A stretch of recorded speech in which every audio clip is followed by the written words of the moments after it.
Hey everybody, so in our house, there is a one-person wrecking ball that goes by the name Kendall. I love this child, but she hasn't met a cup she can't spill or a lamp she can't break or a room she can't totally destroy. And to be honest, it causes some frustration in our home because areas of our home have been designed or created by certain people, and when it gets destroyed, they get mad. Most of the time, it's Caleb and a Lego creation that he has created. And when it gets destroyed by said wrecking ball, he gets very mad. But sometimes it's me, it's like the tool shed. And in the tool shed, I've got everything organized just the way I like it. It's created, it's designed a certain way. When Kendall goes out there to play, after an hour, it's totally, completely obliterated, disorganized, can't find anything. And as a result, I get really frustrated and angry.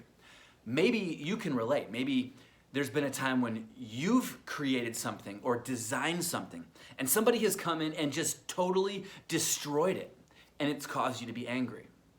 Well, we are studying Paul's letter to the Romans, and here in chapter 1, we're entering a section that is verses 18 through 32, where the main idea is this: what God intended and created has been destroyed, and as a result, God is angry. So what we need to do is go back and be crystal clear about what was it that God intended and created. To do that, I want to refer back to an idea that we introduced a couple weeks ago, this thing that everything else revolves around, the righteousness of God, the equity and the justice of God, the equity and justice of God that results in equitable and just relationships and equitable and just community, the perfection of God that results in perfect community. That's the righteousness of God. And it's that righteousness that was intended and created for us to experience. See, what God had in mind for us was to not only be an expression of his righteousness, to be equitable and just, but to experience a community that reflects his righteousness, equitable and just community. If you think about even in the very nature of who God is, you'll be reminded that God is actually not just one person, but God is in fact a community of three persons: Father, Spirit, and Son, the Trinity, a community of persons that has existed for all of time in perfect harmony. Three persons whose community is characterized by self-sacrificing love and mutual admiration. Within that community, there are no hierarchies.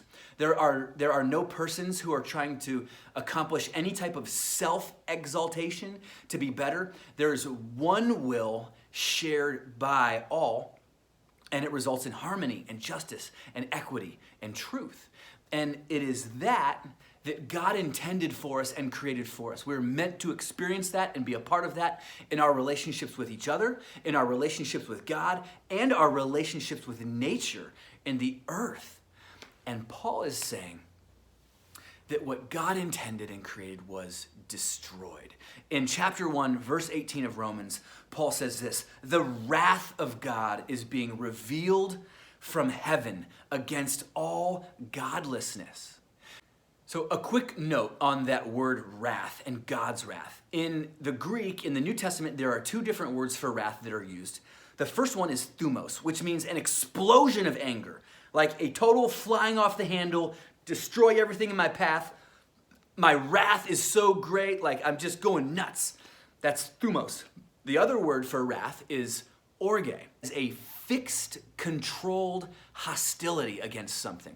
And this is the word that Paul uses to describe God's wrath as a result of what he intended and created being destroyed. God has a fixed, controlled hostility against whatever it was that destroyed what he intended and created. And to put a picture in your head, I want you to think about the movie Taken and the Liam Neeson character who has a fixed, controlled hostility against that which destroyed his family by taking his daughter.